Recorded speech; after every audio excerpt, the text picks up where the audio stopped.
Ahí ya está, Ana, ya podés Bueno, hablar. muy bien. Después de estos pequeños inconvenientes tecnológicos, buen día. Primero vamos a dar comienzo a la reunión científica de hoy. Por suerte están las dos disertantes, que además las dos son de la casa, pero igual las voy a presentar como corresponde.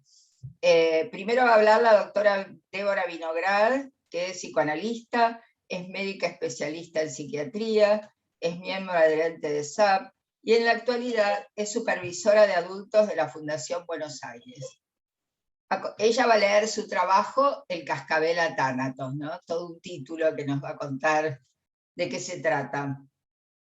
Después va a comentar el trabajo la licenciada Mirta Seltzer, que es psicóloga de la UBA, es miembro titular en función didáctica de SAP y docente titular de seminarios de la institución.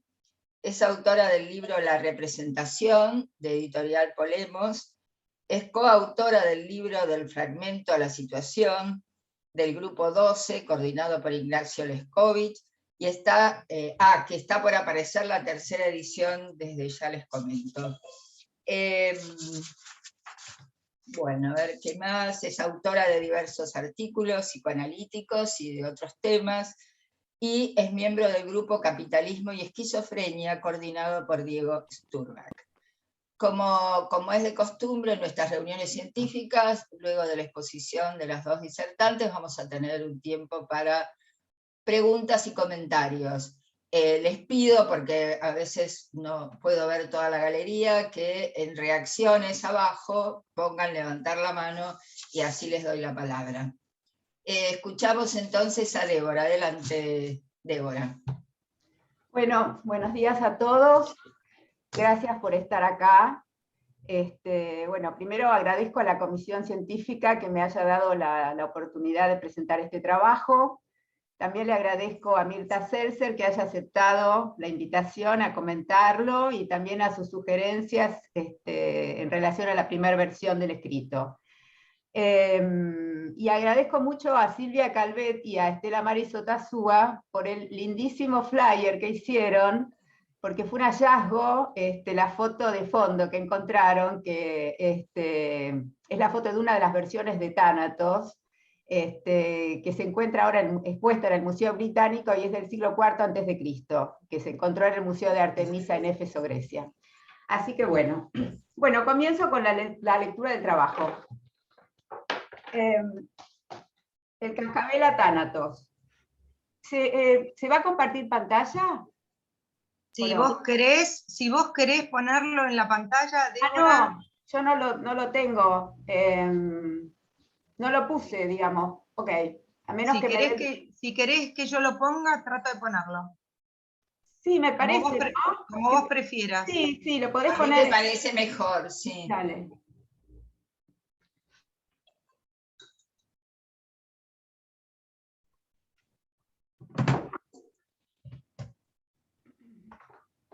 Arranca igual, arranca a leer. Bueno, dale. El cascabel a Tánatos. Este trabajo intenta acercar algunas reflexiones sobre posibles abordajes de las manifestaciones del sufrimiento psíquico autoinfligido en la clínica de pacientes a predominio de funcionamiento neurótico. Aspectos teóricos. Un primer hito en este desarrollo es la cuestión del superyo y su relación con las llamadas pulsiones de muerte. Freud instaura una innovadora conceptualización en 1920, en Más allá del principio del placer, al introducir la dualidad pulsional, pulsiones de vida y pulsiones de muerte.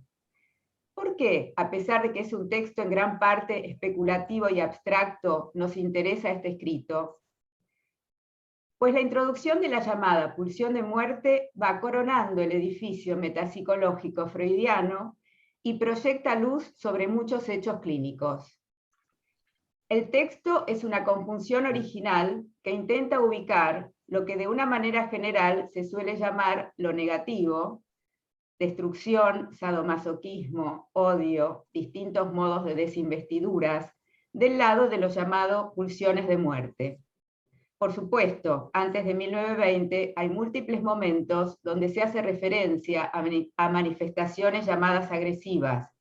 El complejo de Edipo con sus componentes positivos y negativos, la ambivalencia, amor-odio en las neurosis obsesivas, especialmente, aspectos sádicos de las fases pregenitales, etc. Además, porque la narrativa mítica referida a las pulsiones nos sirve para indicar las magnitudes que juegan en la raíz de los sistemas psíquicos. Espera un minuto, así que estamos compartiendo la pantalla, así así. Ahí está. Ahí está. Ahí. Sí. También porque en el texto referido, Freud destaca el vínculo estrecho que encuentra entre el fenómeno de la compulsión a la repetición y las pulsiones de muerte, lo cual robustece y afina la tarea clínica y teórica. Paul Ricoeur, filósofo y antropólogo francés, llama la atención sobre un rasgo genial freudiano, que consistió en conectar la teoría dualista de las pulsiones con la teoría de las tres instancias psíquicas, yo, ello y superyo. Esa conexión es la que podemos constatar cuando Freud, en el yo y el ello, se pregunta: ¿no podrán descubrirse vínculos instructivos entre las formaciones del yo, el superyo y el ello que supusimos, por un lado, y las dos clases de pulsiones, por otro? Y más adelante, dice Freud, hallar un representante del eros no puede provocarnos perplejidad alguna. En cambio, nos contenta mucho que podamos pesquisar en la pulsión de destrucción a la que el odio marca el camino, un subrogado de la pulsión de muerte tan difícil de asir. En el yo y el ello, la que se ve fundamentalmente implicada con la introducción de la pulsión de muerte es la teoría del superyo. Sabemos que el superyo, a partir de la identificación con la instancia parental, es el derivado del complejo de Edipo. Y con la segunda tópica se lo ve cercano al ello, tomando lo compulsivo de él. Se observan dos aspectos en relación al superyo. Por un lado, el normativo e ideal, y por otra parte, el punitivo feroz, como instancia catabólica ligada a la pulsión de muerte y al masoquismo. Sobre este último aspecto me referiré en este trabajo.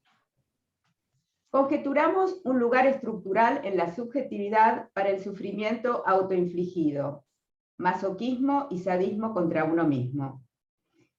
Este sería expresión de un estado infantil originario donde pasividad y masoquismo son sincrónicos.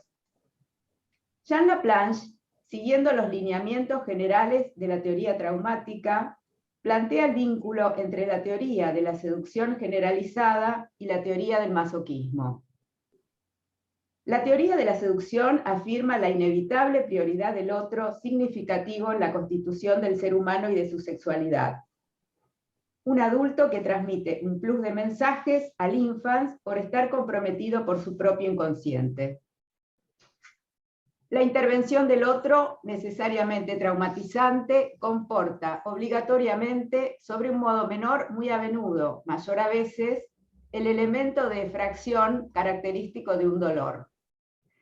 Sería ese el basamento donde gravitaría el lugar estructural para el masoquismo en el ser humano. Se trata de prioridad y no de exclusividad del otro en la constitución del psiquismo. Sabemos que el infans porta elementos innatos de actividad que necesitan encontrar un ambiente adecuado para desplegarse progresivamente. En consonancia con algunos desarrollos de Juan David Nacio, vamos a hacer ahora un breve y sumamente esquemático recorrido alrededor de las conductas repetitivas no deseadas.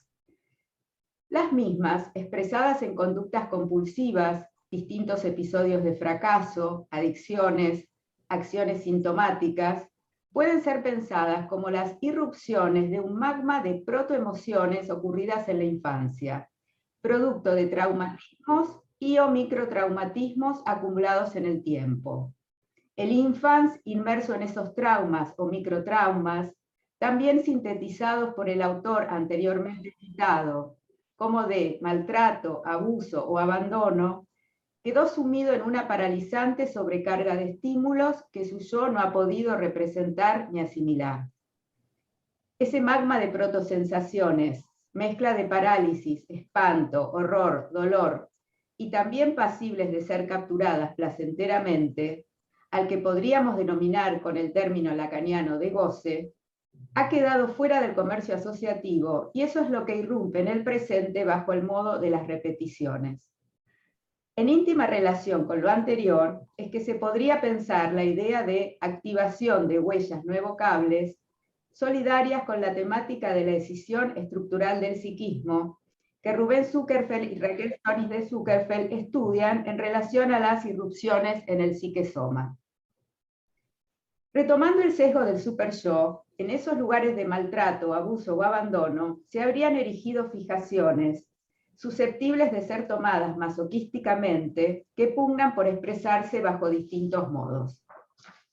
Presentado lo anterior, podemos decir que, de nuevo, muy esquemáticamente, el analista, luego de intentar ponerse en la piel de ese adulto infans, intenta imaginar aquello que debe haber sentido, pensado, si hubiera podido sentir, pensar, en ese momento o en esos micromomentos de maltrato, abuso o abandono, y a partir de ello brinda construcciones que permiten que el paciente pueda adueñárselas, para luego, en el mejor de los casos, puedan emerger nuevas trazas de recuerdos y o nuevas tomas de conciencia emocional, a partir de las cuales se bordearían aquellas escenas primarias donde quedó encapsulado el magma de protosensaciones aludido anteriormente, que ahora aflora bajo la forma de la repetición.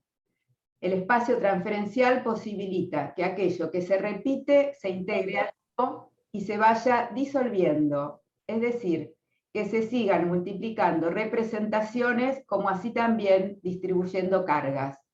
Este es un trabajo perelaborativo que se nos impone en muchas ocasiones. Aspectos clínicos. Me referiré a algunos de los abordajes posibles de la clínica de los sufrimientos autoinfligidos. Habiendo percibido en la clínica la insistencia de un aspecto masoquista, ¿cómo lo pensamos? ¿Cómo lo ponemos a trabajar? ¿Cómo logramos las primeras implicaciones del paciente que permitan procesamientos sucesivos? Entiendo que se trata de establecer estaciones intermedias, representaciones puente, las que podrán ayudar a que el paciente pueda escuchar, pensar que hay una necesidad en él de padecer o de hacerse sufrir.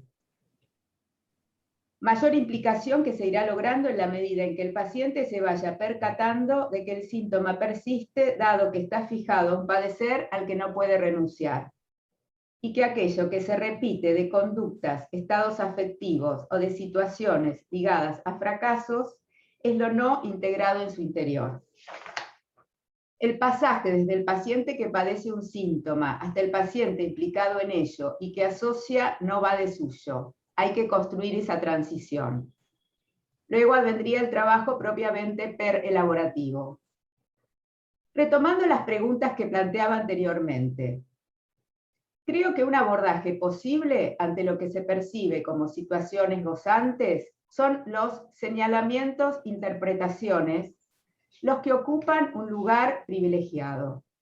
Los mismos, en su reiteración en distintas y variadas manifestaciones, van haciendo un camino por el cual el paciente llegaría al puerto de la implicación. Es interesante destacar que en alemán el término Deutung, traducido por interpretación a nuestro idioma, encierra una connotación de señalar que en español no la tiene. Serían entonces interpretaciones que señalan y señalamientos que interpretan. Entonces, habiendo tomado nota psíquica de su necesidad de padecer, advendría luego la pregunta, ¿por qué la fijación a ese sufrimiento? Y la tarea de explorar cuándo se inició, en qué circunstancias, cuáles eran las fantasías o pensamientos no pensados, en qué ocasiones se repite, etc. Es decir, exploraciones necesarias para el trabajo perelaborativo al que aludimos anteriormente. El psicoanálisis puede ser pensado como remedando una crianza, y en ello se desentraña lo llamado materno, funciones de acogimiento y función reverí del analista. Es desde ese lugar de holding analítico donde ciertas intervenciones, que llamaríamos de corte o de separación o del lado paterno, tienen la posibilidad de no ser vividas superyoicamente. Algunos ejemplos clínicos.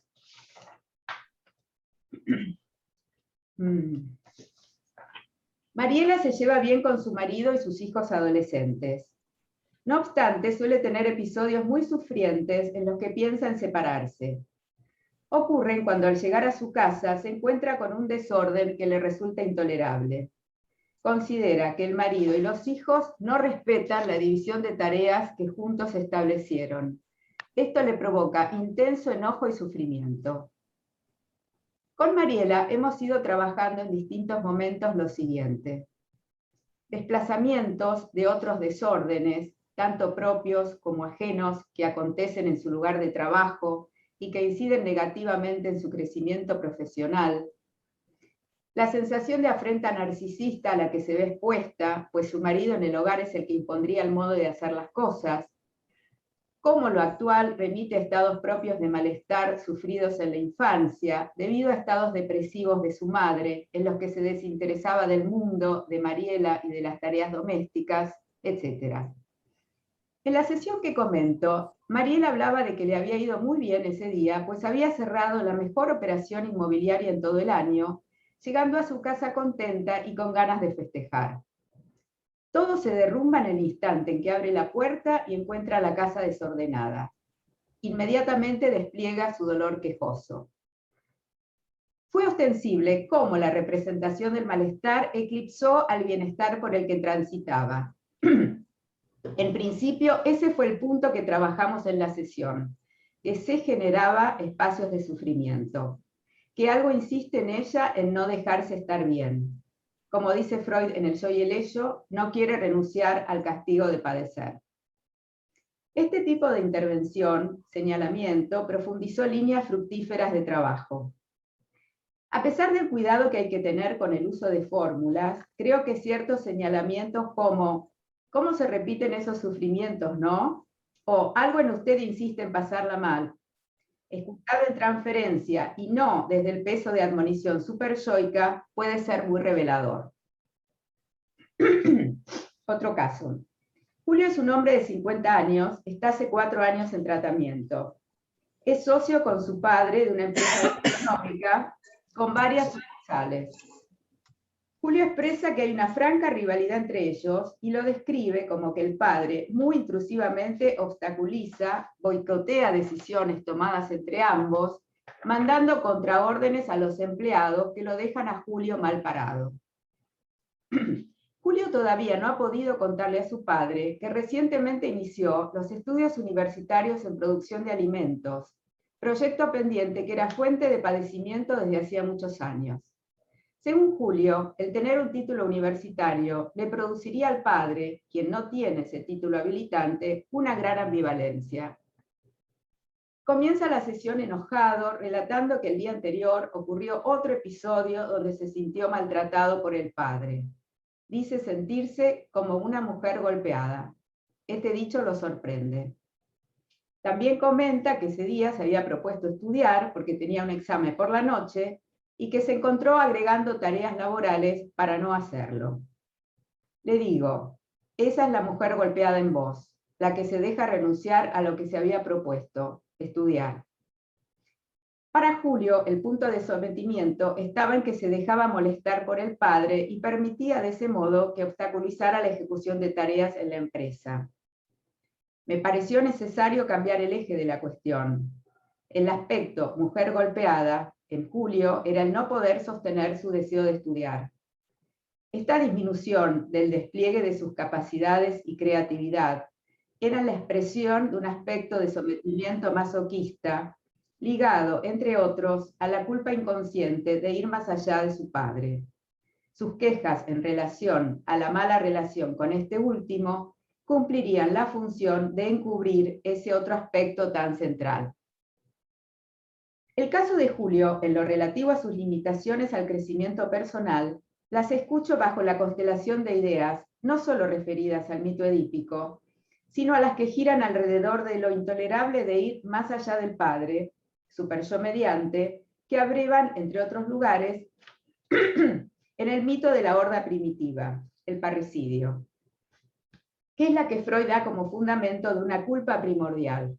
Los hermanos deciden matar al padre autoritario que se apropia de los dones y las mujeres. Eso instala la ley en ellos y también la culpa y la ambivalencia. El mito nos acerca a comprensión sobre muchos aspectos de la clínica, donde resulta tan difícil ir más allá del padre, o mejor dicho, de la instancia parental. En Freud mismo, en su carta Román Roland de 1936, a sus 80 años, se puede vislumbrar un testimonio de ello. En la carta le acerca al admirado escritor, como obsequio en la celebración por los 70 años de su natalicio, un recuerdo de 32 años atrás y la significación que le otorga en el momento presente. A los 48 años, estando de viaje con su hermano menor, se les presenta la oportunidad de ir a Atenas y visitar la Acrópolis, lugar largamente soñado, lo que finalmente terminan realizando. Pero no deja de sorprenderse debido a que en la víspera del viaje, estando en Trieste, casi llegan a desistir de la idea. Y lo que confiesa es que ese antecedente, junto con una sensación semejante a una despersonalización que le advino al encontrarse en la Acrópolis, lo llevaron a pensar que era por piedad al padre que casi desiste de su deseo. Escuchemos a Freud. Pero aquí nos cae en las manos la solución de un pequeño problema, el de saber por qué nos estropeamos ya en Trieste el contento por el viaje a Atenas. Tiene que haber sido porque en la satisfacción por haber llegado tan lejos se mezclaba un sentimiento de culpa. Hay ahí algo injusto, prohibido de antiguo. Se relaciona con la crítica infantil al padre, como el menosprecio que relevó a la sobreestimación de su persona en la primera infancia. Parece como si lo esencial en el éxito fuera haber llegado más lejos que el padre, y como si continuara prohibido querer sobrepasar al padre. Bueno, hasta ahora venimos trabajando sobre cómo en ciertas ocasiones pensamos el abordaje de los sufrimientos autoinfligidos. En relación a estos últimos mencionaré ahora otras dos perspectivas. La primera es la de sondear la sesión en sí, pero no en relación a los contenidos, sino a los cambios sutiles que se dan en ella. Igor está relatando el tan esperado y temido encuentro con un referente laboral del cual depende la aceptación de un proyecto, el primero propio, que él está queriendo llevar adelante. Es un hito en su vida, yo lo celebro. De pronto se queda callado, aparece una sombra de preocupación en su rostro. Dice: si tuviera que decir cuál es la felicidad, diría que es hacer este proyecto y que Luciana me llame. Luciana, un gran amor mutuo 4 años atrás, devino, a su pesar, en un amor no correspondido. Trabajo de duelo que ha ocupado gran parte de nuestra tarea en los años subsiguientes y que ha permitido que pudiera ir catequizando nuevos vínculos amorosos. ¿Cómo es que pasa en un instante del festejo recién iniciado a ensombrecerse así? No se trataba del dolor de estar solo y no tener compañía con la que festejar. Tampoco de la victimización y beneficio secundario que la muerte prematura de su madre le produjo, aristas que habíamos trabajado durante el proceso. En esta ocasión me parecía que lo más importante era que se diera cuenta de esta secuencia que se daba en la sesión. Yo le señalo el cambio que hubo en su decir y en su yo, cómo fue habitado por otro aspecto en su interior que lo ensombrece. Describo la secuencia de asociaciones en que contaba ese logro maravilloso tan largamente esperado y la alegría que lo acompañaba, y que a continuación el pensamiento que aparece es el de algo que apesadumbra, seguido de un abatimiento notorio de su gesto. Es en el devenir de sucesivos darse cuenta, en el aquí y ahora de las sesiones, cómo puede Igor tomar contacto con este aspecto masoquista. Y el análisis continúa. Paul Federer, mencionado por Didier Sienel-Jopiel, es un autor que indaga sobre los cambios de forma dentro de las sesiones. Da mucha importancia a la noción de frontera como algo que permite poner en conexión ¿Me salió este tablillo? Esa es acá la llave de paso. De acá. Ah. Da mucha importancia a la noción de frontera como algo que ¿Qué permite... es eso que aparece acá? Como algo que permite poner en conexión dos o más aspectos. Según él, las fronteras del yo están en cambio perpetuo, y estas variaciones aparecen en cada persona según los momentos. El psicoanalista tiene que estar atento en las sesiones, no solamente al contenido y al estilo de las asociaciones, sino a las fluctuaciones del yo del paciente. ¿Cómo se enchufa eso ahí? Pueden ¿Cómo se aparecer... enchufa eso ahí? Una es la entrada de agua y el otro es de sal. Perdón, María, podés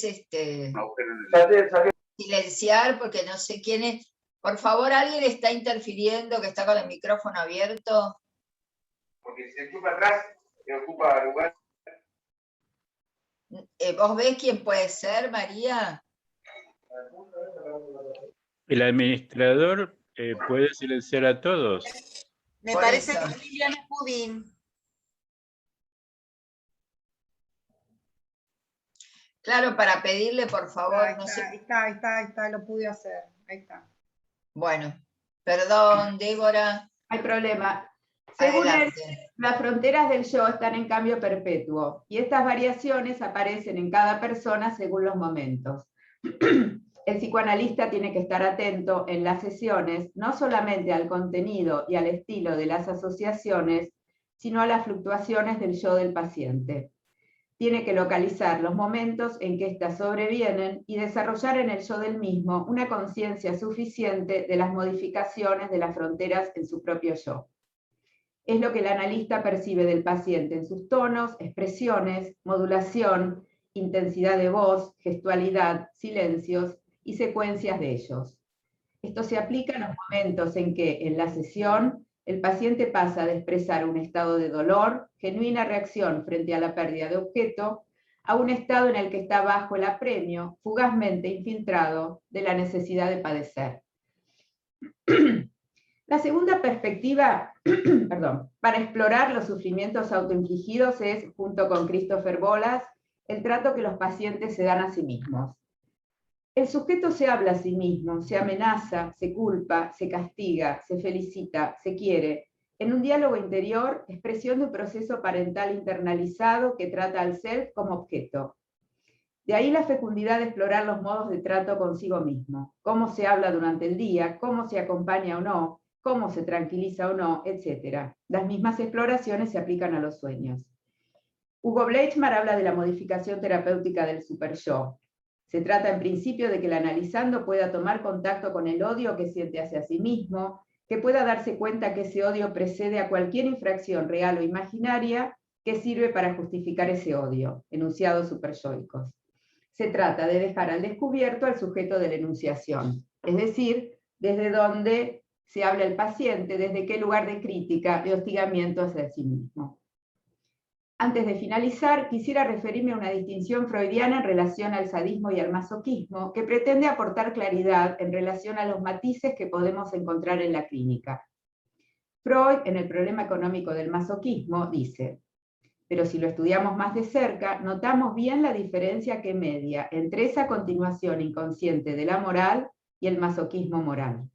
En la primera, en la continuación inconsciente de la moral, el acento recae sobre el sadismo acrecentado del superyo al cual el yo se somete. En la segunda, en cambio, sobre el genuino masoquismo del yo, quien pide castigo, sea de parte del superyo, sea de los poderes parentales de afuera. Entonces, no es lo mismo crueldad hacia uno mismo.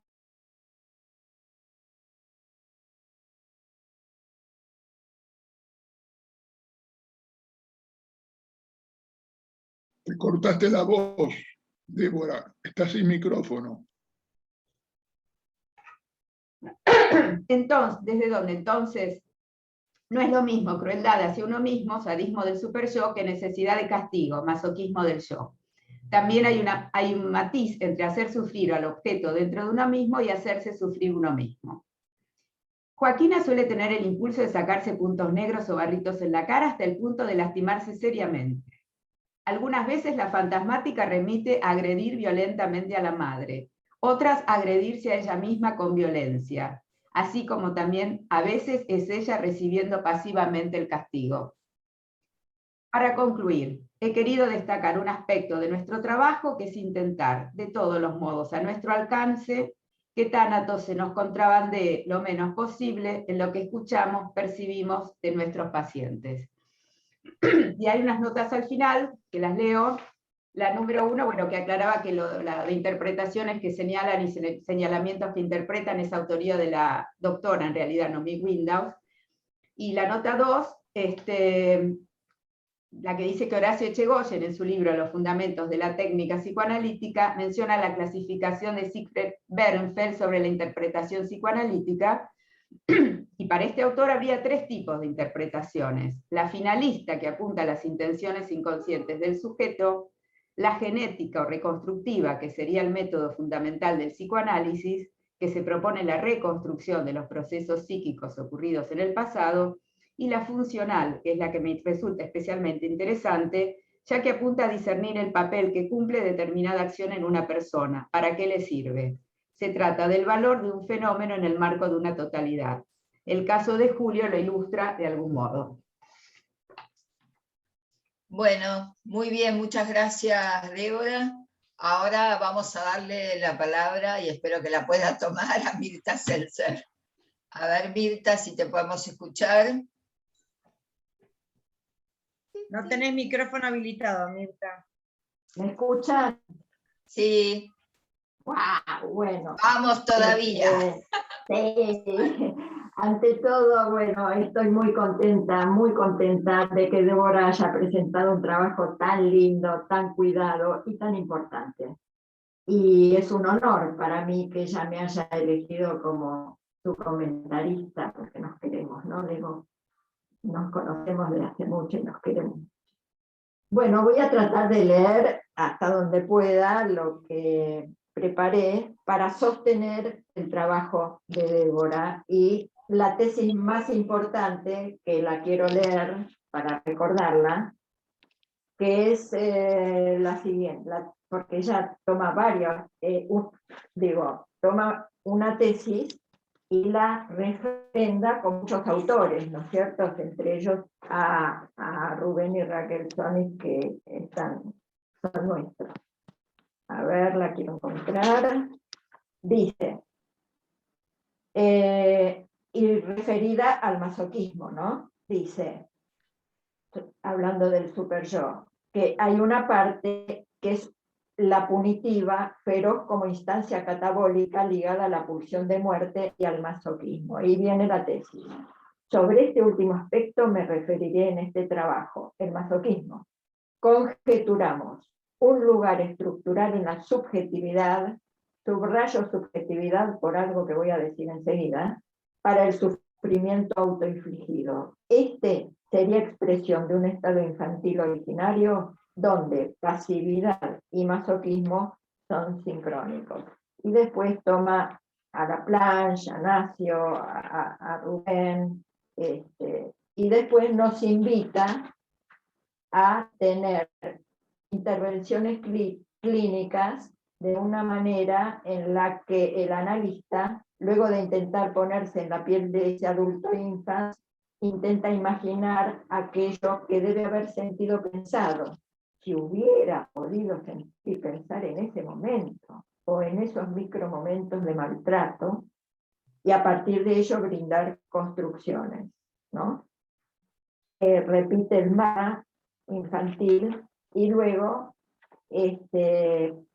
dice que el pasaje desde el paciente que padece un síntoma hasta el paciente implicado en el trabajo analítico, porque un paciente viene a trabajar, les aviso, y eso es lo que tenemos que lograr, que asocia, no va de suyo, hay que construir esa transición. Y el trabajo analítico no es muy fácil ni para el paciente ni para el terapeuta. Entonces voy a tratar de mostrar algunas características del masoquismo para sostener las tesis de Débora y lo que ella fue desarrollando.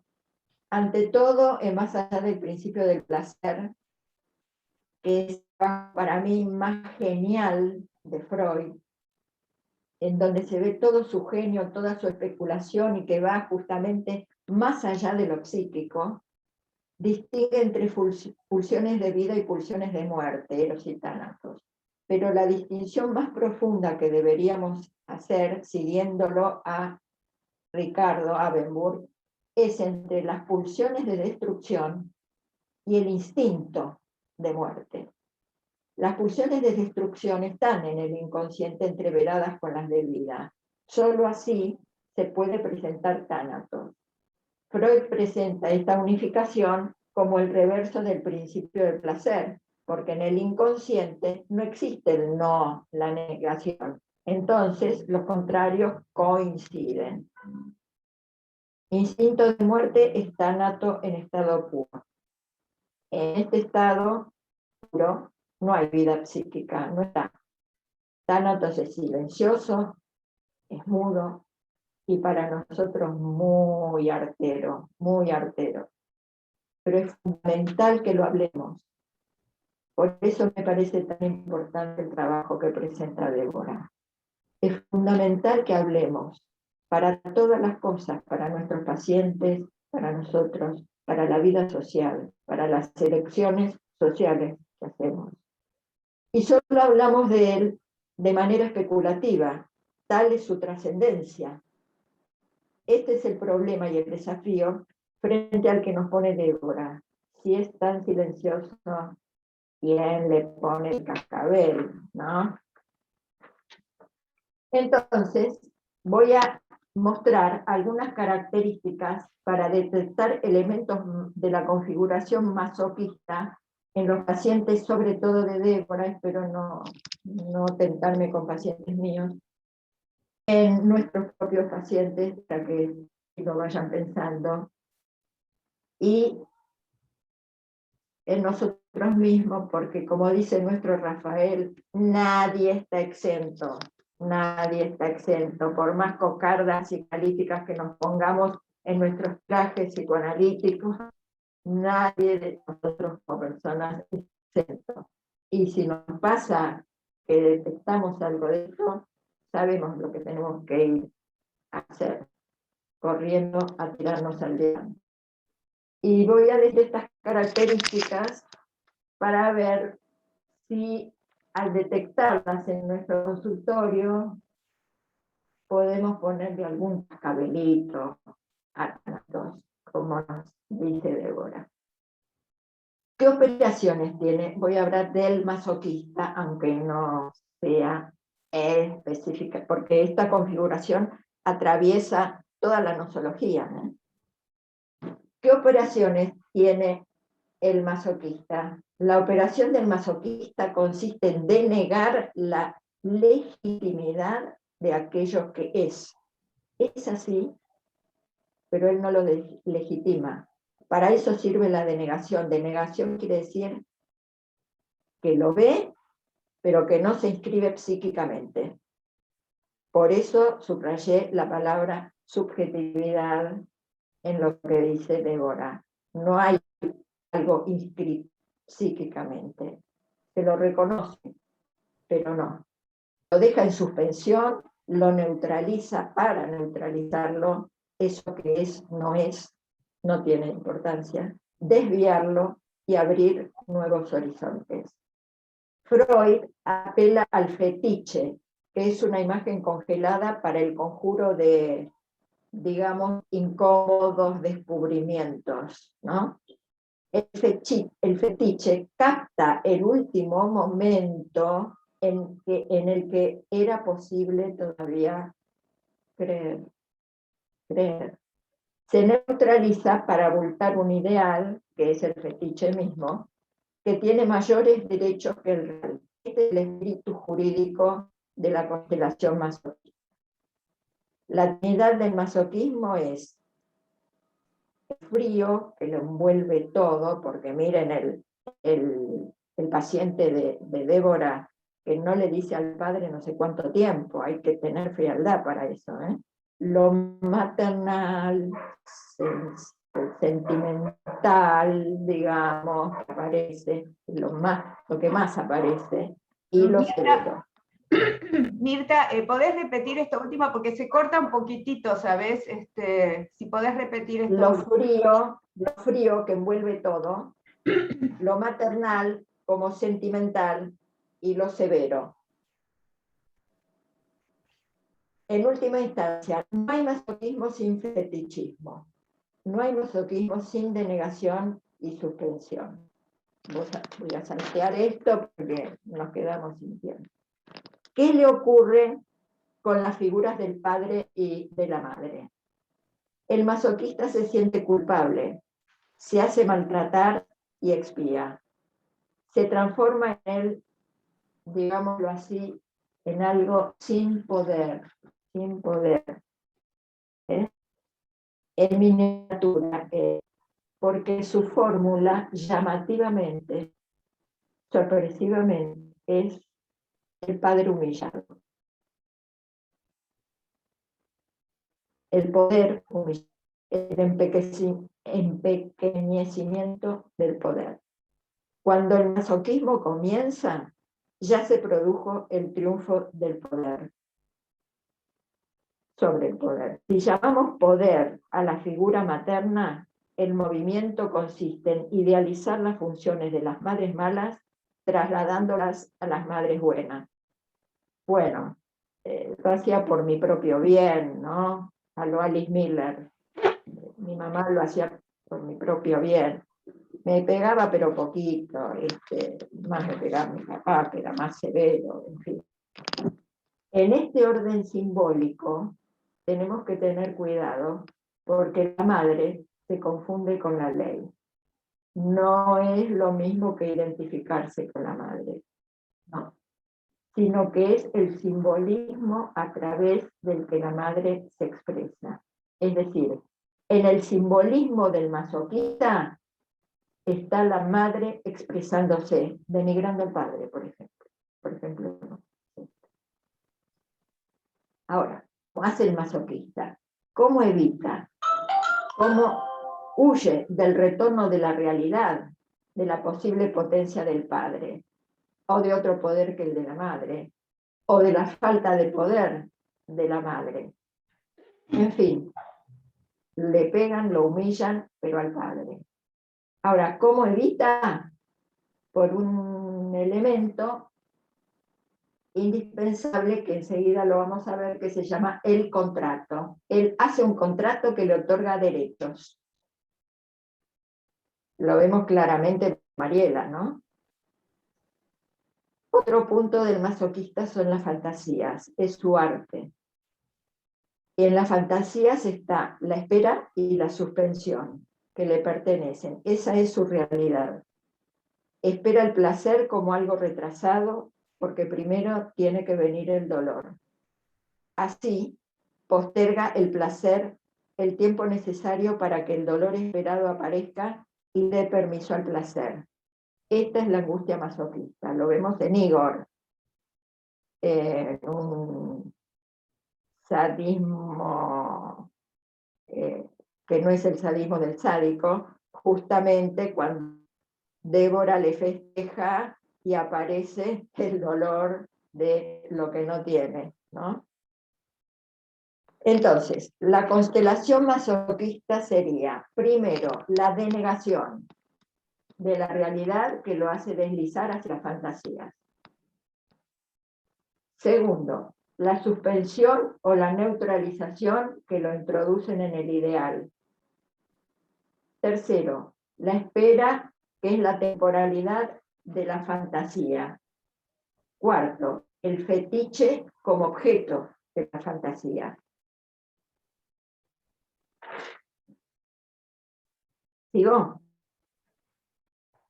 Theodor Reik, que fue uno de los primeros alumnos de Freud, analizado por Carl Abraham, y que le fue muy mal, padeció muchísimo en Estados Unidos cuando huyó de Viena,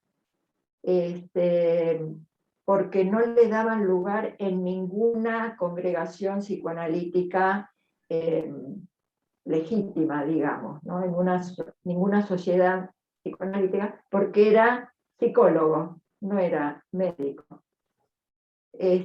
Bueno, lo hicieron sufrir muchísimo y terminó sufriendo mucho. En esto podemos ver también la crueldad de las organizaciones sociales, cómo esto se filtra y se introduce dentro de las familias, y cómo toda esta crueldad finalmente y de algún modo se precipita en la persona que tenemos ahí acostada o mirándonos en el diván, y esta secuencia es muy cara para Sartre, ¿no? Entonces, Theodor Reik repite la primera característica, la función y la significación especial de la fantasía, que es indispensable. ¿Por qué? Porque vive en la fantasía. La fantasía es vívida por sí misma, son escenas soñadas. La segunda característica, el factor suspensivo, o sea, la espera, el retraso, que finalmente le impiden el crecimiento, la expansión yoica, los logros. La tercera característica es el rasgo persuasivo, con el que exhibe el sufrimiento y la humillación. La cuarta es el factor provocador, que reclama castigo, que es para él lo que disuelve la angustia. Y Deleuze, un lector muy fino de Freud, muy fino de Leopold Sacher-Masoch y de Sade, agrega el contrato en las relaciones masoquistas, porque dice que la esclavitud se apoya en el pacto, expresa su consentimiento para erigir al victimario, es de validez limitada, supone la voluntad de los contratantes y define el sistema de derechos y deberes obligados por su palabra implícita o explícita. La función del contrato es establecer la ley. Cuanto más establecida, más cruel se torna y más derechos restringe de uno de los términos. Bueno, en el malestar, Freud denuncia que renunciar a las pulsiones no deriva en una conciencia moral. Por el contrario, la conciencia moral nace de la renuncia. A mayor renuncia, más fuerza tiene la conciencia moral, que es heredera de las pulsiones, y más cruel se torna. Desde acá vamos a ver otro factor en la constelación masoquista, que es su relación con la ley. Sacher y Masoch fueron contemporáneos de Kant, por el 1700. Kant, en la crítica de la razón práctica, informa y establece una novedad. La ley no depende del bien, sino que ahora mismo, ahora para nosotros, y antes, es que el bien depende de la ley. La ley moral determina lo indeterminable, es pura forma, sin contenido y sin objeto, y tampoco toma en cuenta las circunstancias. Kant se dio cuenta que el objeto de la ley se sustrae, esencialmente se sustrae. Y Freud nos muestra que la ley, desde lo edípico, desde la renuncia edípica, es pura forma nacida de la doble renuncia al objeto y al sujeto. Si voy a tener tiempo después, que no creo, Sade y Masoch, los dos autores, son contestatarios de la ley. Muestran que la ley no es el poder delegado, sino el poder usurpado con la terrible complicidad de los amos y de los esclavos. Denuncian el régimen, ambos dos, de la ley, como régimen de los tiranizados y de los tiranos a la misma vez. En este sentido, el masoquista tiene apariencia de ser dócil, pero es muy crítico de la ley, muy crítico. Y por eso Theodor Reik justamente dice que obtiene victorias a través de las derrotas, ¿no? Otro punto que tenemos que tener muy en cuenta para ver si ponemos algún cascabelito por ahí es el sufrimiento. Y acá tenemos que tener mucho cuidado y ojo con la sucesión temporal del sufrimiento. El sufrimiento no es causa del dolor, sino la condición previa para que advenga. Padece el castigo antes de sentir el placer. Lo vemos en el ejemplo de Débora, el que no estudia para los exámenes y le puede ir mal, ¿no? El yo masoquista es insólito. La trampa tendida del masoquista es la debilidad del yo. Otra cosa con la que tenemos que tener mucho cuidado. Más bien, lo que tenemos que ver es la falta del superyo a quien encuentra solamente afuera de sí.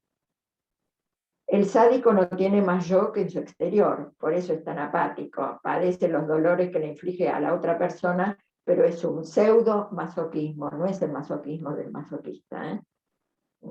Sádicos y masoquistas pueden tener los mismos elementos, pero con funciones totalmente diferentes. El yo en el masoquista triunfa y el super yo aparece afuera en el verdugo. No hay negación del yo como en el sádico del yo. En apariencia,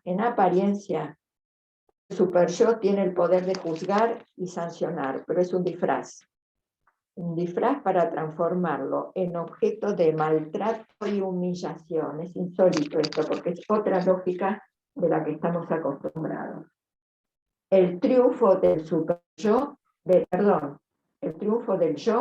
son dolores vividos como que afectan al yo, porque las prohibiciones del super yo pasan a ser las condiciones para obtener el placer prohibido. ¿Se dan cuenta que es otra lógica? Es la lógica de, ¿me prohibiste? Bueno, te hago sufrir sufriendo.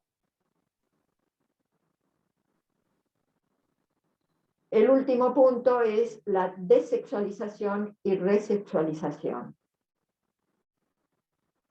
La desexualización en el masoquismo es la forma de denegación fetichista. Esto lo vemos claramente en Mariela, que desexualiza y se le va la alegría de lo que vino, se le va la sexualización de lo que ella quería hacer con sus hijos y con su marido por la alegría que tenía, y de esta forma aparece la denegación y aparece el fetiche de lo limpio y lo ordenado. Es un principio del que derivan todas las otras figuras. Así, de esta manera, anula al padre y reniega de la sexualidad. Este es el proceso básico de la desexualización, propio, digamos. Perdón, ¿qué dijiste del padre? Así que del padre no se entendió. Anula, lo anula. Anula. Lo anula, así, lo empequeñece. Y reniega de la sexualidad, así, ¿no? ¿Cómo se da la resexualización en el masoquismo?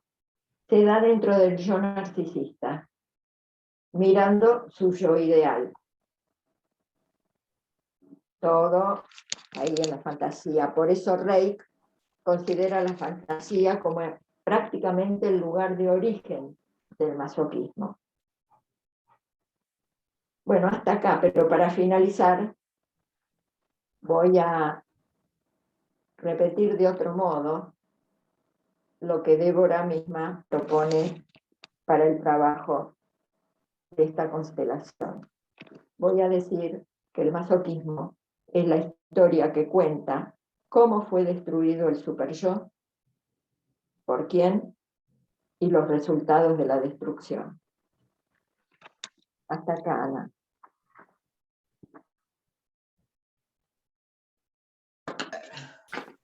Muy bien, muchas gracias, Mirta. Bueno, ahora, como dije al principio, los que quieran hablar pueden levantar la mano, a ver si los veo.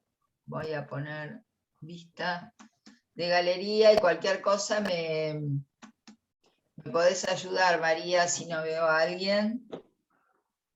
Sí, que en principio se traten de levantar la mano por acá, si los vemos. Ah, yo les dije con las reacciones, porque Sí, con las reacciones, sí, porque las caritas no se ven, digo, porque tenemos varias. claro, pues no se ve todo. Bueno, han enmudecido. A ver. Rubén está levantando la mano. Bueno, ves que yo no lo veía. Adelante, Rubén, te escuchamos.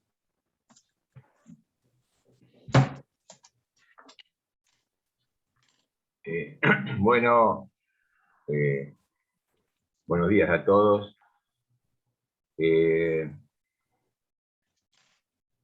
Bueno, cuando leí el trabajo de Débora, me pareció excelente, especialmente porque, digamos, ya desde el sugestivo título estaba aludiendo a una necesidad clínica planteada de una manera que me pareció interesante, ¿no?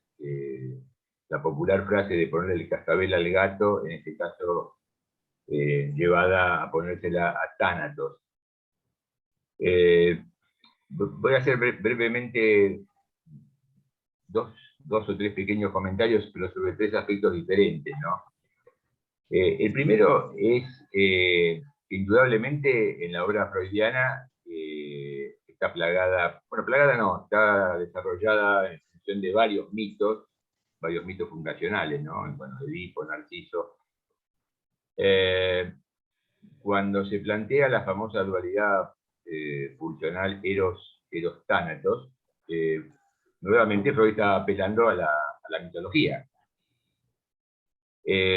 Hace un tiempo, bueno, hace bastante tiempo atrás, me acuerdo que a partir del artículo de Más Allá, en el Principio del Placer, en otro ámbito, un colega me dio una lección de mitología, que hasta el día de hoy me quedó, que es cómo son los usos psicoanalíticos de la mitología. Que son valiosos desde todo punto de vista, ¿no? Porque en realidad es la única corriente que se ocupa del psiquismo cuyos núcleos duros de alguna manera tienen que ver con estos mitos. Y en ese sentido me planteaba que Tánatos, en realidad, en la mitología greco-romana clásica, alude a la muerte natural. Es más, a la muerte dulce. Es más, en realidad, estrictamente, no tendría nada que ver con lo destructivo. Las figuras destructivas en la mitología son las llamadas las queres en el ámbito griego, ¿no? Bueno, hay toda una problemática respecto a esto y además, obviamente, digamos, la idea que estoy retomando de aquella vieja época es simplemente la diferencia que hay, digamos, la conflictiva que hay en relación con la noción de destructividad. En ese sentido, el segundo punto que quería comentar es que me da la impresión que en la clínica,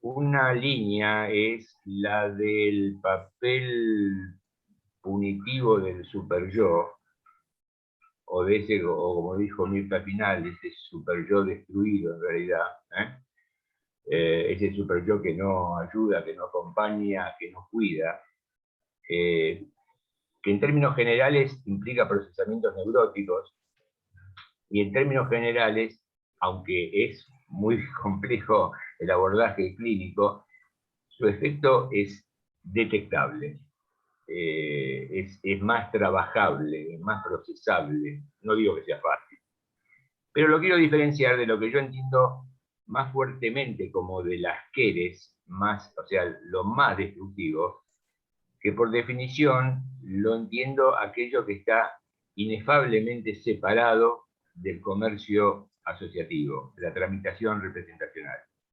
Eso que queda realmente por afuera, eso que tiene componentes más inefables,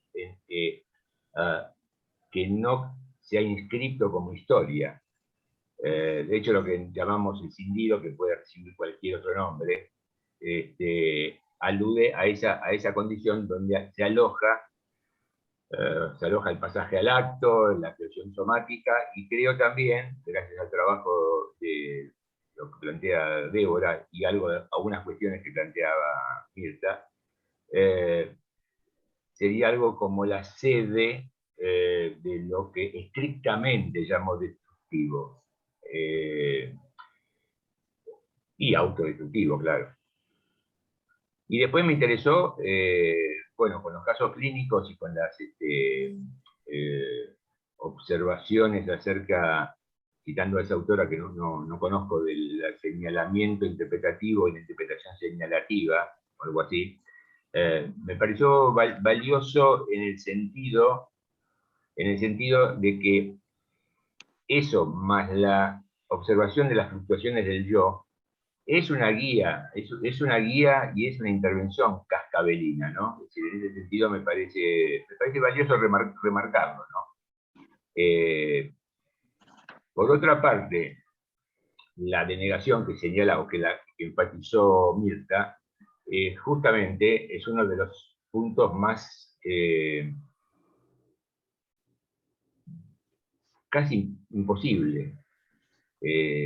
Porque allí el narcisismo tanático, lo que tenemos con el narcisismo tanático, tiene un aspecto de imposibilidad muy fuerte, contra lo cual de todas maneras habrá que seguir luchando, ¿no? Y después la cita que hace Débora de Bola también me parece interesante, porque el diálogo interior, esa verbalización, esa semantización que se produce en el diálogo interior, es probablemente una de las líneas que más permite el trabajo clínico, ¿no? Detectar y participar del diálogo interior. Yo en ese sentido tiendo a veces a dramatizarlo, hacer casi role-playing con esos diálogos interiores. Siempre en función de poner este cascabel, ¿no? Bueno, realmente felicito a Débora y a Mirta y les agradezco mucho el trabajo. Bueno, muchas gracias, Rubén.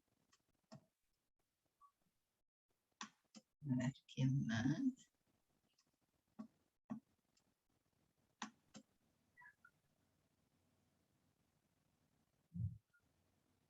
Bueno, yo no veo, a ver, me pareció una manito por ahí, no.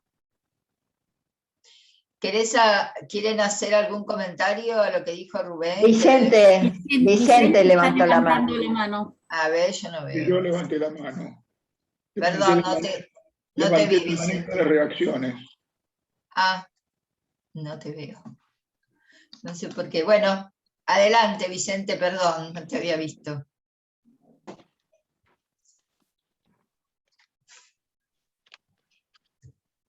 En primer lugar, agradecimiento por el muy logrado trabajo de Débora y por el trabajo, comentario y trabajo paralelo de Mirta, que lamentablemente no lo tenemos escrito como para poder trabajarlo mejor. Eso lo asevera.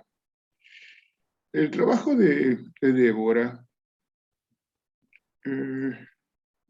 tiene algunas particularidades bastante originales, y es que en 11 carillas, y en el tiempo que lo presentó, desarrolla condensadamente y de manera muy rica aspectos teóricos organizados e hilados desde su propia elaboración y trabajándolo con otros autores, por supuesto, a los cuales cita y otros que tiene incorporados, para presentar de una manera muy clara, compleja y comprensible, pero claro, se hace comprensible después de 3 o 4 lecturas, porque es un trabajo muy condensado y muy rico, y de alguna manera bastante original. Yo quiero marcar 2 o 3 aspectos que me parecieron fundamentales.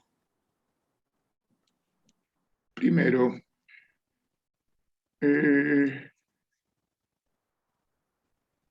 la modestia de la presentación, donde el trabajo intenta acercar algunas reflexiones sobre posibles abordajes de las manifestaciones del sufrimiento psíquico autoinfligido en la clínica de pacientes a predominio de funcionamiento neurótico.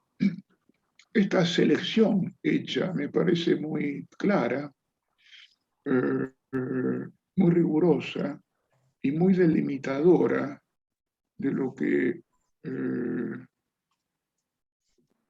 ella trabaja para el sufrimiento psíquico autoinfligido a predominio de funcionamiento neurótico en la clínica de pacientes con predominio de factor.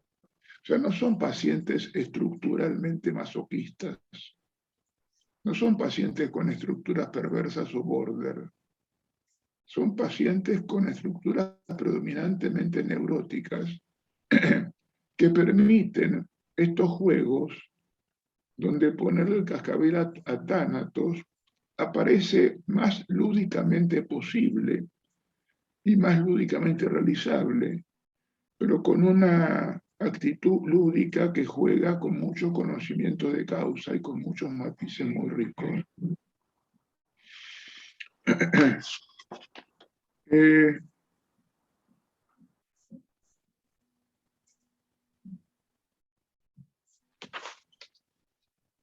Uno de los aspectos en ese sentido teórico riquísimo, todo es muy rico, muy importante, pero un aspecto riquísimo es cuando conjetura en la página 2, conjeturamos un lugar estructural en la subjetividad para el sufrimiento autoinfligido, masoquismo y sadismo contra uno mismo. Esto sería expresión de un estado infantil originario, donde pasividad y masoquismo son sincrónicos. Quiero detenerme un poco en esto. En esa línea, que yo la vería como muy ferenciana, la pasividad con la que se vive, con la que se recibe el exceso, el abuso, el abandono, la falta de reverí o el exceso intrusivo del ambiente de crianza, genera un estado infantil originario donde pasividad y masoquismo son sincrónicos. La pasividad del sufrimiento y el rebusque placentero que después va a dar lugar al goce masoquista, al gozo masoquista, es un intento de sobrevida. Es una manera de la sobrevida para el yo que, en el sentido ferenciano,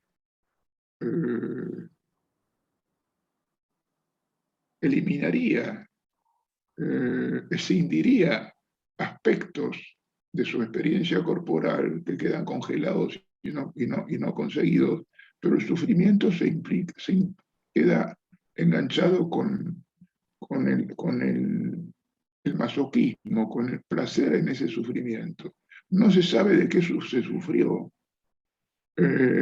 pero queda esa pauta de masoquismo como posible rebusque. Ahí viene toda la articulación con toda la recuperación de la, seducción y el adulto que transmite su plus de su plus de mensajes y todo esto, y la generación de dolor, es el basamento donde gravitaría el lugar estructural para el masoquismo en el ser humano. Me parece un análisis complejo, sencillo y al mismo tiempo riquísimo.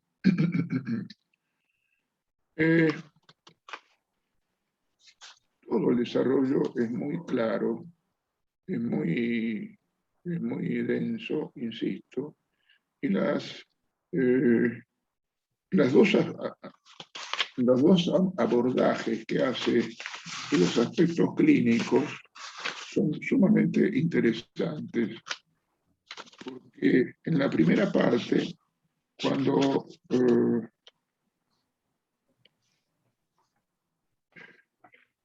el paciente se vaya percatando de que el síntoma persiste, dado que está fijado a un padecer al que no puede renunciar, y que aquello que se repite de conductas, estados afectivos o situaciones ligadas a fracasos es lo no integrado en su interior. Y ahí viene lo del paciente que padece un síntoma al paciente que se implica y que asocia, que no sale solo, hay que construirlo. Y ahí vienen los señalamientos e interpretaciones. Los ejemplos clínicos, Mariela, por ejemplo, es un ejemplo interesantísimo y muy bien trabajado. Julio, el de la empresa gastronómica, el que estudiaba la industria, el título universitario de gastronómico, también. Pero lo interesante es cómo juega Débora con estos pacientes para hacer resaltar en ese momento de esas intervenciones que tienen esta cosa de señalamiento e interpretación. Es muy interesante también la ligadura con la carta de Freud a Romain Rolland cuando cumplió sus 80 años, acordándose lo que le pasó cuando estaba a punto de anular la vida Acrópolis, y aparece además de nuevo la maravilla de Freud, autoanalizándose, que llegaba a conclusiones muy interesantes y muy fecundas. Bueno, solamente esto como manera de explicitar mi acuerdo con el trabajo y mi agradecimiento por el trabajo. La segunda parte, en cuanto a la clínica, era la de sondear, no tanto en relación con los contenidos de la sesión, sino con los cambios que se dan en los pacientes en el momento de la sesión, lo que acaece en el proceso mismo de la sesión. Y ahí está trabajado Igor y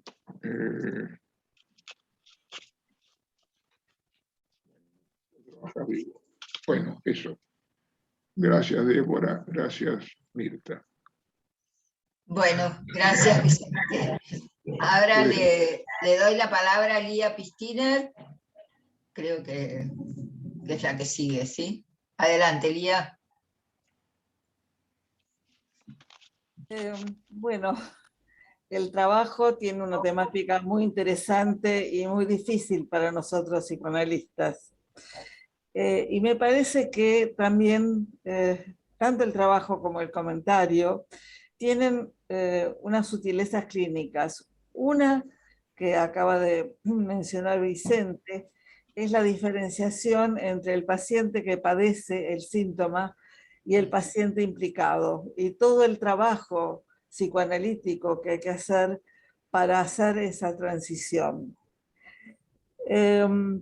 Después el otro punto que me pareció muy interesante es el análisis pensado como una crianza, con funciones maternales de acogimiento y de reverie materno, y las intervenciones de corte como una función paterna de separación y de diferenciación. También la noción de frontera como algo que permite poner en relación dos aspectos de la personalidad, que también es algo muy característico de nuestro trabajo psicoanalítico. Y la idea de de fronteras, de la frontera del yo, que están en un cambio permanente. Y el otro punto clínico que me pareció también muy importante es el de la modificación terapéutica, la aprehensión de la necesidad de la modificación terapéutica del superyo. En el comentario de Mirta me parece que es también la diferenciación entre el poder usurpado y el poder elegido. Y las problemas, donde el yo, también otro punto que me interesó es el yo en el masoquismo, que triunfa utilizando las prohibiciones del superyo al servicio del masoquismo. Bueno, el otro punto que es para pensar es lo del fetiche, lo limpio y ordenado como una desexualización. Muchas gracias a las dos, porque me parece que son trabajos que permiten pensar. Bueno, muy bien, Lía. Tenemos a Eleonora, no sé si Débora o Mirta quieren hacer algún comentario. Tenemos a Eleonora, a Lucas. No sé si vos ves a alguien más, María. No, no por ahora. Bueno, ¿quieren Débora o Mirta hacer algún comentario o seguimos con Eleonora? Sigamos con Eleonora, sí. Muy bien, adelante, Eleonora. Bien, me sumo a las felicitaciones, a la complejidad del trabajo y a la riqueza del diálogo posible. Pensaba que el trabajo está encarado desde la segunda tópica. Y entonces todo el tiempo me preguntaba, ¿dónde está el ello? ¿Sí? A pesar de la complejidad del trabajo, la relación entre clínica y teoría permite abrir los espacios de diálogo más fructíferos también. Y entonces ahí creo que fue Mirta que dijo, ¿quién le pone el cascabel a Thanos? Y pensaba en ese sentido en el ello, y dónde está esto en el material presentado, Débora. Y lo veía en esto que vos llamás, que vos recogés desde la teoría, las interpretaciones, señalamientos. En el uso del sé como impersonal, muchas de las señalamientos, interpretaciones, contienen el sé, digo, semánticamente como algo impersonal. Por ejemplo, en Mariela, se generaban espacios de sufrimiento, no dejarse estar bien. Cómo se repiten esos sufrimientos.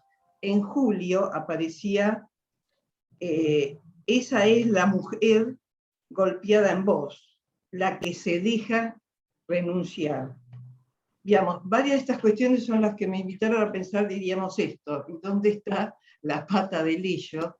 ¿Sí? Que está ahí debajo, en esa búsqueda de el sujeto, diríamos, me sale decirlo así, ese impersonal en busca de un autor, para decirlo de una manera más poética, ¿no? Bueno, muchísimas gracias a las dos. Es un trabajo para seguir trabajándolo y estudiándolo. Lucas, gracias, Elio. Bueno, les agradezco muchísimo los trabajos, realmente sí, son densos, pero tienen el mérito de la claridad. Lo digo más por el de Débora porque lo pude leer antes, el de Mirta es cierto que nos vendría bien poder leerlo y que bueno, podemos continuar en eso. Me quedaba, para no repetir tanto de lo que se ha dicho, yendo a las formas de la interpretación y a las formas de intervención, interpretación, señalamiento que también es interpretación. Vos, Débora, tomás la dificultad para que ese señalamiento respecto de la necesidad de sufrimiento no sea escuchado superyoicamente, porque entiendo que de ese modo, si fuese escuchado superyoicamente, generaría cuestiones un tanto iatrogénicas,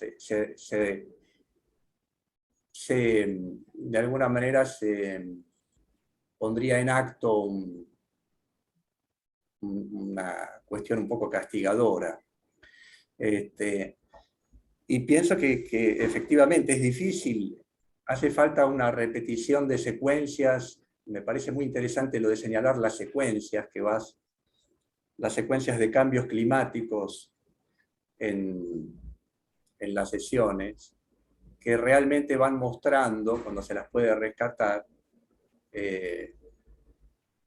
algo que elude, de alguna manera, esa posibilidad de quedar haciendo señalamientos de tinte superyoico castigador. Para el paciente, hasta que logra implicarse, su sufrimiento es algo ajeno. Decir que se lo busca puede ser muy hiriente, digamos. Me quedaba con este tema de Julio. Se sintió como una mujer golpeada. A mí lo primero que me surgía es preguntarle algo así como, ¿quién sería esa mujer golpeada? Por supuesto que también acuerdo con que le señalas que la mujer golpeada en él es la que no se deja progresar y de alguna manera para no superar al padre en el desarrollo que haces después.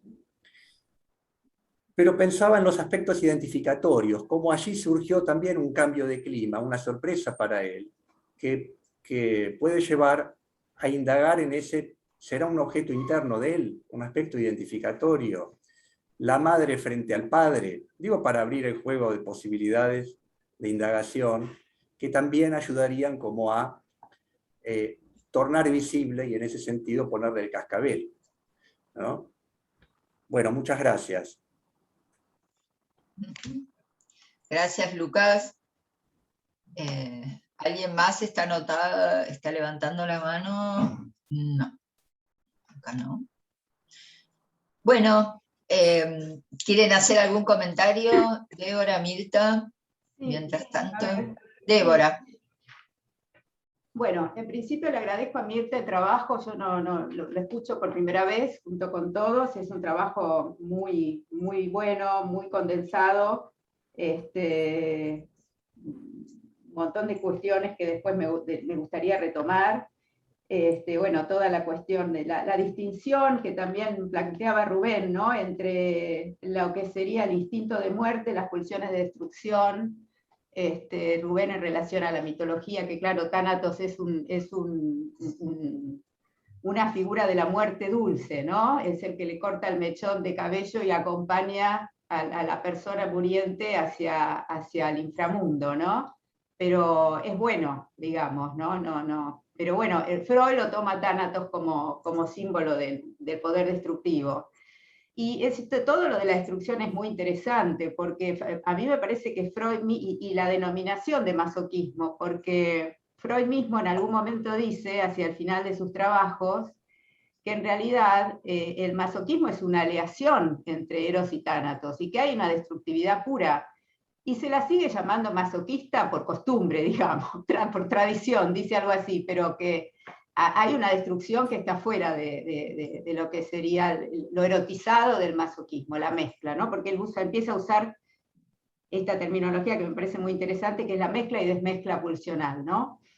Me pareció, Mirta, lo de la cuestión fetiche muy interesante para pensar en lo de Mariela, y quería mencionar, a ver, cosas que todo lo que se dijo me gustó mucho, me pareció interesante, pero algo que mencionó Eleonora, y creo que también Lucas, bueno, el impersonal, el ello, ¿no? Eleonora decía, ¿dónde encontramos el ello? Para mí, super yo es casi ello, es sinónimo de ello. El super yo hunde sus raíces en el ello, y para mí ello y super yo son dos instancias casi no las distingue, es decir, se entiende la distinción, pero cuando pienso en super yo, hundiendo las raíces en el ello, pienso en el ello. En cuanto al sé, hay toda una cuestión ahí, porque lo que yo planteo es que, digamos, la pregunta que se hace Freud en relación a esto inasible que aparece a veces y que es imposible de simbolizar, que se expresa en la reacción terapéutica negativa y en un montón de cuestiones que algunos dicen que, bueno, hay mucha cuestión si el juego tiene que ver con la compulsión a la repetición o es más allá del principio de placer o no. Y las compulsiones repetitivas, algunas tienen que ver con el placer y otras más, con el más allá. Pero la idea que yo tengo es que somos pasivizados frente a ciertas fuerzas que nos sobrepasan. Y entonces, que no es que yo la tengo y yo soy el culpable de esa fuerza me habita. Y entonces creo que a veces esos señalamientos, por lo menos en mi experiencia, lo que ocurre es que hay como un alivio en el paciente. Hay como si fuera una mezcla pulsional ahí, eso de percatarse de algo en uno, de un instante, de percatarse de esa cosa pasiva en uno, produce un alivio y produce enriquecimiento del proceso asociativo, ¿no? Esa por lo menos es mi experiencia. Por supuesto que no todo el tiempo, yo no se lo digo esto a los pacientes, sobre todo, o sea, yo trabajo por el lado, como en los ejemplos, por el lado de trabajar sobre la otra escena, las identificaciones, el super yo, bueno, con todo lo que trabaja el narcisismo, pero en algún momento ese tipo de intervenciones me resultan interesantes. No con todos los pacientes tampoco, ¿no? Pero esa cosa de poder hacer algo frente a la pasividad del eros, de lo pulsional, más ligado a lo tanático, ¿no? Bueno, sí, y con Lucas los aspectos identificatorios, sí, por supuesto, sí, tal cual. Te vas a trabajar, ¿no? No sé qué más decir. Y sí, por supuesto, además, como dijo Vicente, yo me atuve a los pacientes más con predominio neurótico, ¿no? Casos más serios de melancolías, adicciones, con eso no me metí para nada, ¿no? Ahí en la adicción lo tanático es muy fuerte, muy difícil. La compulsión a drogarse y casi a matarse, no sé cómo se puede trabajar, es muy difícil. Pero por suerte no tengo esos pacientes.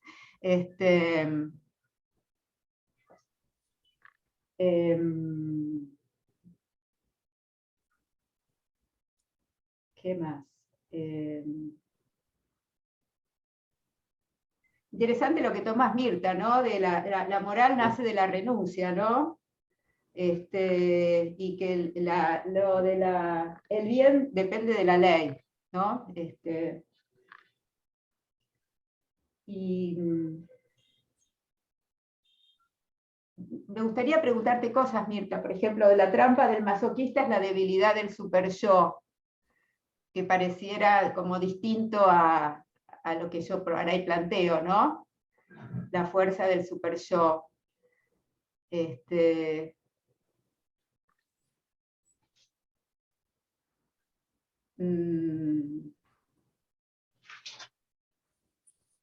No, Debo, no es distinto. A ver, sí. No es distinto. No, el super yo tiene la misma fuerza, solo que está colocado afuera. Nada más. Es eso. Y se muestra con un yo débil. Pero lo importante es la detección de ese super yo afuera y el ¿Afuera? Sufrimiento. Sí. Afuera es en otra persona. Ah, bueno. Afuera de sí, de su cuerpo. ¿Por qué? Porque, y retomando lo de Rubén, asociado a los ejemplos tuyos,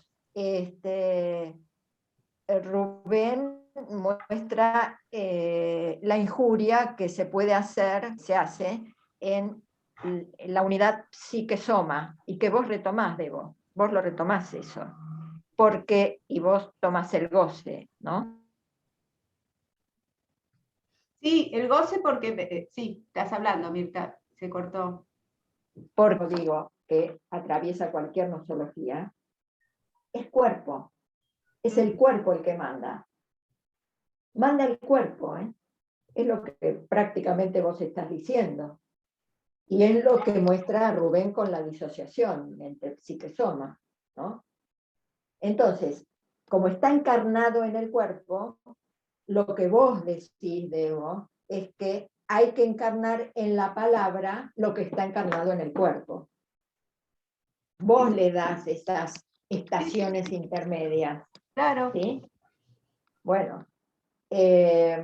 Y bueno, esto es lo que es como que el paciente no puede dejar de hacerlo, no puede. Y lo repite, por eso ahí está metido Tánatos, no en el sentido que lo mostró Rubén, pero sí como estamos acostumbrados a pensarlo nosotros, ¿no? Lo padece, pero lo repite. Y le cambia el sentido a la vida, le extrae el sentido a la vida, que vos se lo mostrás a todos, a Joaquín, a Igor, a Ariela. a todos. Bueno, por eso hay que ser muy valiente para analizarse, ¿eh? Muy valiente, y muy valiente para ser analista también. Y enfrentar estas cosas. Pero vos lo mostrás, Debo, no es que el super yo es débil, no. Solo que está afuera. Sí, bueno, claro, en ese sentido, el tema ya planteado por Freud, de que se trata de integrar al super yo al yo, ¿no? Parece una pavada dicho así, ¿no? Pero darse cuenta, tomar algún tipo de noción de que hay algo en uno que lo lleva a ciertas cosas, epa, es importante.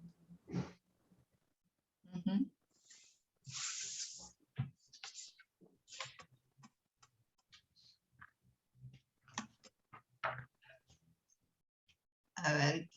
Hola. ¿Alguien más está? Rubén quería hablar.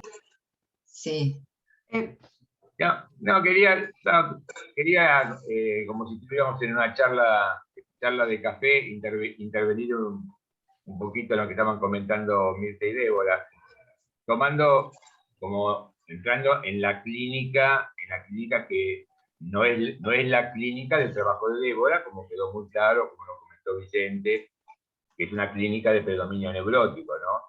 Como decía Débora, la clínica donde el predominio no es justamente neurótico es un problema muy, muy serio, donde la implicación del analista tiene características fuertes, ¿no? Porque una cosa es plantear la diferencia entre padecer el síntoma e implicarse en el síntoma, cosa con la cual estoy totalmente de acuerdo y absolutamente necesario.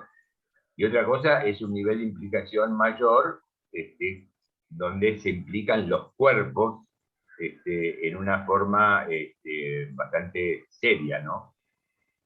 En ese sentido, por ejemplo, una condición clínica bastante paradigmática de sufrimiento no sentido como tal, con lo cual es una condición que se torna mucho más trágica, es lo de el campo de las anorexias nerviosas graves. Las anorexias nerviosas graves son, para mi gusto, bastante paradigmáticas y de ahí bastante imposibles de tratar, porque el cuerpo queda afuera del comercio asociativo, pero en este caso el cuerpo mismo se destruye. Entonces, en ese sentido, bueno, estamos en una condición que... no, quería simplemente hacer un comentario más clínico que teórico, porque ¿por qué motivo hay ciertas patologías que no se pueden tratar ni se deben tratar en forma individual? Vamos haciendo esa pregunta. Se necesitan equipos completos para tratar anorexia nerviosa grave. Y podría hablar de amiguitos también, pero como yo conozco un poco más ese rubro, lo marco. ¿No? Sí, y claro, necesitan muchos cuerpos, muchos cuerpos que piensen, que hablen, pero que además pongan el cuerpo en el sentido más estricto de la palabra. ¿No? Por eso quería simplemente agregar eso, no es el tema de hoy, porque justamente el trabajo gira sobre el predominio neurótico, pero me interesan los sufrimientos que no son sentidos que no son sentidos, que no se han transformado en un sentimiento, que mantienen en el campo de un dolor no semantizado. Bueno, simplemente quería agregar este despelote a todos los problemas que tenemos en la clínica. Por eso una de las funciones del analista, Rubén, también es, en relación al dolor, provocar el dolor, en ese caso, ¿no? Sí. Hacerlo surgir, claro, es que es re difícil. Claro. Hacerlo surgir, justamente, claro. Claro. En la mónada narcisista en la cual vive la anoréxica, hay un yo ideal, en términos de diferencia entre yo ideal y ideal del yo, un yo ideal que lo copa todo, lo vive todo y todo está maravilloso. A tal punto que los psiquiatras hablan de la muerte de anoréxicas en estado maníaco, en estado de elación maníaca.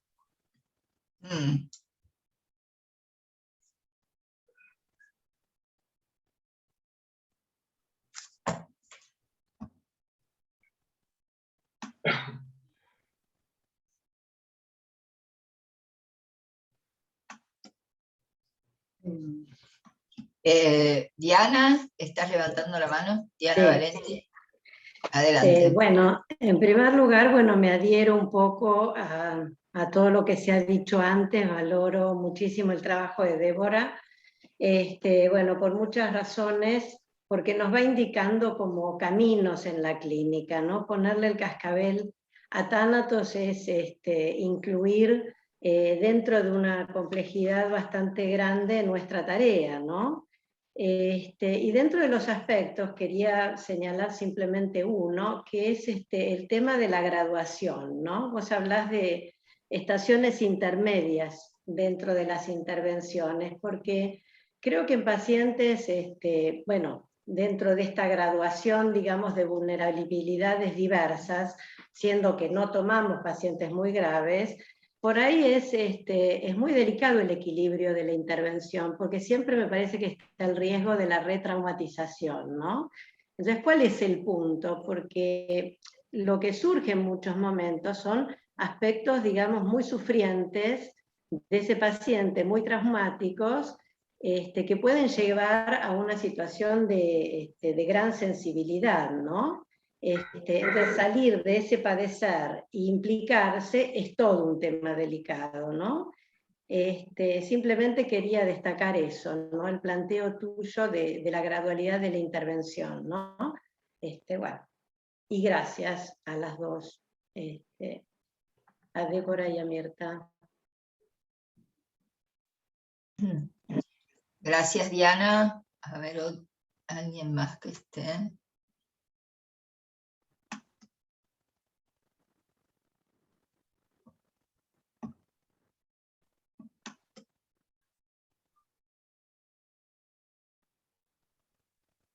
María, ¿vos ves a alguien más que esté levantando No tengo a nadie, no veo a nadie.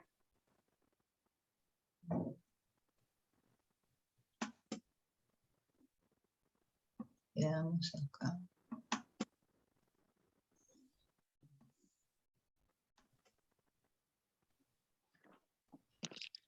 Bueno, si quieren las autoras agregar algo, Mirta, vos, a los últimos comentarios. No sé, no la veo. Bueno, podría haber. Bueno, Débora. No, Débora. ver sobre esto cuando vos decís, Diana, sí, la gradualidad de las intervenciones, por supuesto, porque por supuesto no se trata de culpabilizar al paciente, ¿no? Pero insisto con esto, el percatarse, el valor de la noción de fijación en Freud, ¿no? El percatarse de esto, la fijación, ¿no? Que el paciente pueda desde un nuevo lugar volcarse a pensar ¿por qué está tan fijado a eso? ¿Por qué insiste tanto? ¿Por qué se le repite una y otra vez? ¿Por qué a pesar de un montón de cosas y trabajo hecho y posibles insights producidos, insiste? Entonces ese punto de darse cuenta de esa insistencia, de captarla, de asumirla, me parece interesante. Y además tiene que ver con, bueno, por eso hice todo el desarrollo anterior, donde, bueno, nada nuevo, no digo nada nuevo, pero porque es lo que ya todos conocemos, cómo se constituye el aparato a partir de lo traumático, que puede ser de algo, digamos, que queda reprimido, o más allá de eso, de lo que queda escindido, y de que sobre aquello escindido, siguiendo la teoría traumática, sobre aquello escindido se invisten representaciones, fantasías, que luego son reprimidas, ¿no? Entonces, el trabajo que tenemos que hacer como analistas para llegar a las fantasías reprimidas que sabemos que cercan, que están alrededor de eso escindido, a lo cual seguramente nunca llegaremos, ¿no? Y que eso queda ahí encapsulado porque hay algo que lo fija, ¿no? Por eso hablo de goce ahí, porque hay algo que tiene que ver con algo que hizo que se fije, ¿no? Todo el trabajo que tenemos que hacer con eso. Bueno, insisto, somos pasivos ante eso, pero estar advertidos de eso es interesante. Bueno, me estoy repitiendo, pero insisto con esto del trabajo. Mirta, Débora, digo, bueno, levanto yo la mano, ya que, bueno, no nos quedan muchos minutos, pero que ya que hablaste de goce, yo es un tema, bueno, hubo muchas cosas con las que estoy totalmente de acuerdo y me parece para destacar toda la semiología fina que haces en este tema del sufrimiento, de este tipo de sufrimientos o de lo que pasa, o lo que uno puede estar atento en cada sesión para los cambios en los estados del yo, como llamás. Pero todo el tiempo me preguntaba, cuando vos hablás de cómo implicar al paciente en esto, en su sufrimiento, ¿cómo se incluye ahí lo del goce? Porque ahí me parecía como que era un tema bastante delicado para incluir, ¿no? Porque el hecho que esté implicado es una historia, pero que aparezca el tema del goce, que yo sé que es un tema que no podemos definirlo de una sola forma, ¿no? Lo que implica el goce. Sí. Pero no sé si se entiende la pregunta, porque por ahí estoy... bueno, hablaron... A mí como me sirve, yo creo que cuando algo insiste en uno, en un paciente, quiere decir que hay una fijación a eso, hay algo por lo cual no se lo puede dejar, que no se sabe por qué es, pero no se lo puede dejar porque algún beneficio trae, algún gocecito, alguna cosita que tuvo que ver con los anteriores, ¿no? Y que captar eso, ¿no? Que eso, porque si no algo se puede abandonar, ciertas posiciones se podrían abandonar, sin embargo hay algunas que resultan muy difíciles de abandonar. Y entonces me parece que es importante captar ese lugar de anudamiento a eso, o por lo menos el anudamiento es difícil de captar, porque si no se resolvería, pero estar advertido de que hay algo que no se deja porque alguna cosita trae de, no sé cómo llamarlo, algo ligado a lo placentero, es difícil decirlo, pero algo, ¿no? En ese sentido lo uso yo. Bueno, ¿Por qué, Débora, por qué te resulta difícil llamarlo si vos misma lo estás mencionando como goce? ¿Qué es lo que le falta a la idea de goce para lo que querés decir. No, porque primero que la noción de goce en Lacan es muy amplia, yo desconozco todas las connotaciones de goce, es muy controvertida la noción de goce. Yo la idea que tenía de goce era como la satisfacción en el dolor, algo así, ¿no? Pero como sé que es mucho más amplia, que las nociones de goce son muchas cosas, entonces me cuesta mucho, porque no puedo ahondar demasiado en todas las nociones de goce que hay, entonces, bueno, pero se asemeja bastante a eso, me parece. Ajá. Tenemos... Pero sí, perdón, yo pero llamaría fijación libidinal, fijación. Viscosidad de la libido, algo así. Sí. La libido con boligoma. Con poligoma, claro. Tenemos... Perdón, nos quedan lo que señaló Rubén, de las fuerzas que son en sí. No me acuerdo cómo era la palabra griega, que no pasan por el lado del placer, simplemente destrucción pura. Claro. Si la lográs ligar, tiene algo de vida en el juego, pero si no, pasan derecho. El cuerpo me parece que es un receptor importante de todo eso, pero es un problema complejo. Bueno, nos quedan unos minutitos, no sé, Mirta, si querés agregar algo a lo que... No, respecto del goce sí es un término muy complejo, pero ustedes saben que se llama plus de goce, que desvía lo que nosotros pensamos como que es una satisfacción. Nosotros usamos goce como satisfacción, pero Lacan lo llama plus de goce, y lo tomó de Marx, como del término de plusvalía, ¿no? Como que el valor de la fuerza de trabajo es muy distinto de lo que se paga por una hora, supónganse, de trabajo. La producción de la fuerza de trabajo produce mucho más eso, de ganancia.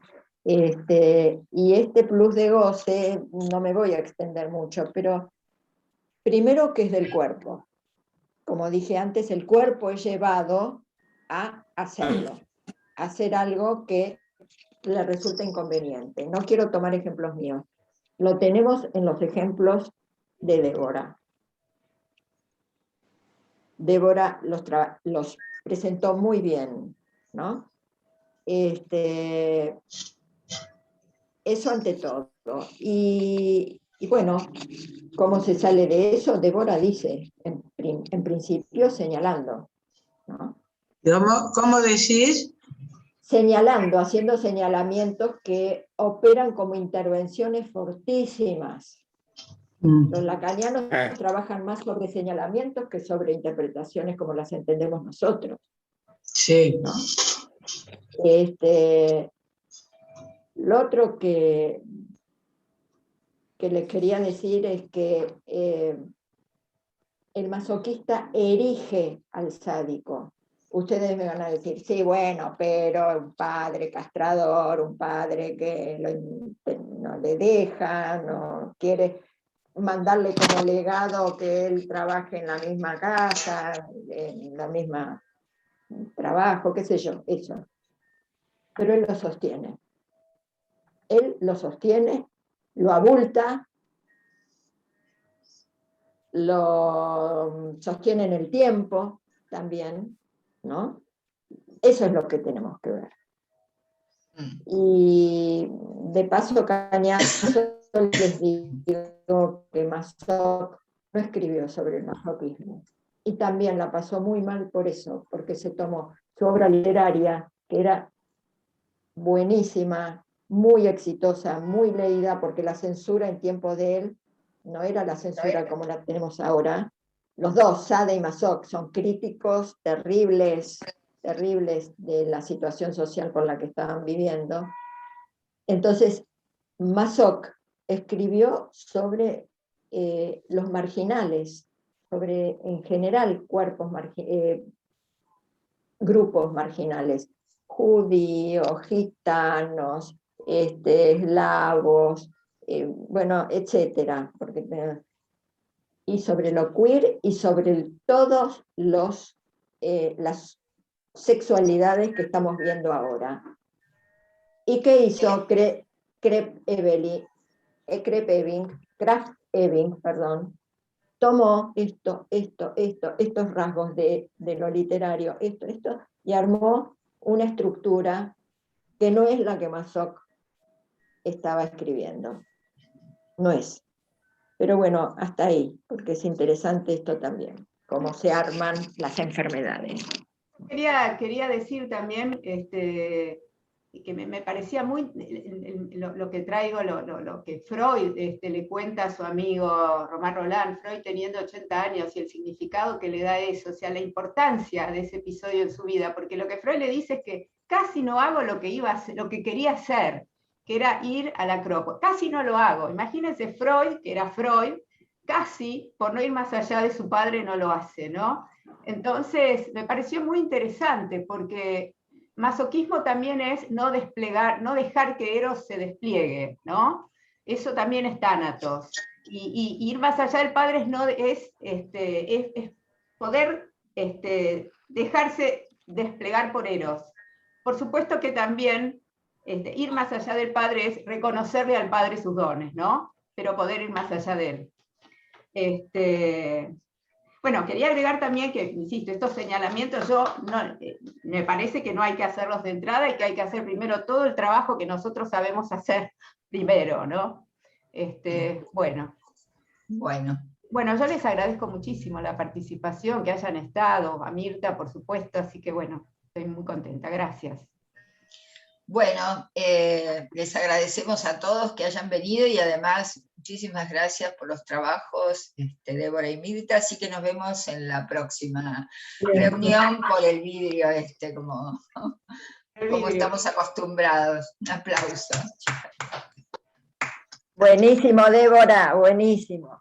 Gracias. Chau, chau. Gracias. Chao, gracias. Excelente, muchas gracias. Gracias. Bravo. Gracias.